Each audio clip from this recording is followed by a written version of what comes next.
Kalian sempat lihat nggak post kita yang ini? Gue sempet kaget nggak kaget sih ngebacanya. Ternyata orang Indonesia dicap paling nggak sopan di internet se-Asia Pasifik. Seperti yang kalian bisa lihat, survei ini baru dirilis oleh Microsoft berdasarkan riset mereka tentang digital civility dari 2016 sampai 2020. Mereka bikin riset tentang perilaku remaja dan dewasa di dunia digital, dan ternyata landscape digital Indonesia punya risiko yang tinggi banget buat mecah belah masyarakat. Sejak 2019 sampai 2020, risiko untuk hoax dan penipuan naik jadi 47%. Risiko untuk hate speech juga naik jadi 27%. Tapi kabar baiknya sih diskriminasi berkurang jadi 13%. Sedangkan hampir 5 dari 10 orang bilang kalau mereka pernah kena bullying. Microsoft juga nyatet ternyata ada lebih banyak perilaku egois dari netizen dan peningkatan informasi bohong yang beredar. Kayaknya gue emang lumayan sering sih ngelihat hal-hal kayak gitu di medsos. Lah terus apa yang bisa kita dalami dari informasi ini? Ayo kita bahas dalam Quick Insight. Kita sekarang udah tahu berapa besar resiko penyalahgunaan teknologi digital di Indonesia.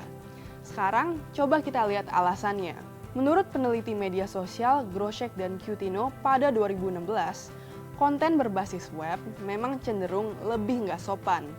Alasannya ya emang karena jarang ada konsekuensi buat orang yang milih untuk mengunggah hal-hal yang nggak bersahabat. Riset dari Microsoft juga menunjukkan bahwa lebih dari 40% resiko tindakan nggak sopan datang dari orang yang nggak dikenal. Dan seperti yang kita lihat setiap hari, orang kalau mau ngepost sekasar apapun kan juga banyak yang dibiarin aja.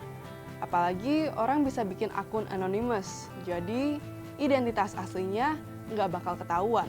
Tapi dampak dari ketidaksopanan di dunia digital sangat nyata.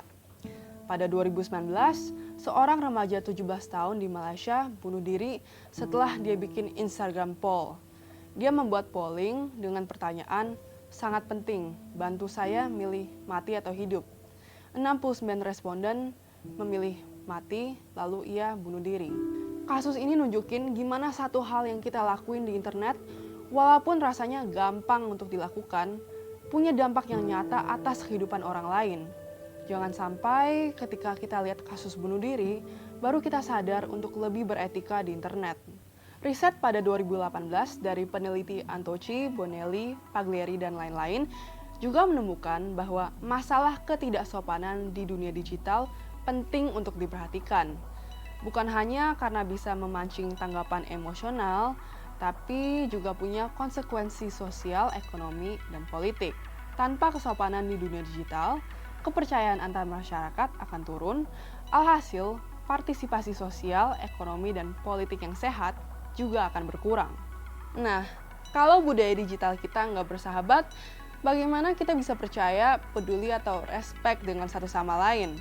Satu nasihat untuk kita semua dari pengamat psikososial dan budaya Endang Mariani adalah saring sebelum sharing. Menurutnya dia yakin di dunia nyata di mana identitas individu tidak bisa disembunyikan, orang Indonesia masih memiliki sopan santun yang tinggi. Terus buat yang pengen lebih ngerti tentang etika menggunakan internet dan medsos, boleh simak satu konsep yang namanya digital citizenship. Digital citizenship atau kewarganegaraan digital mengajarkan tentang penggunaan teknologi yang bertanggung jawab.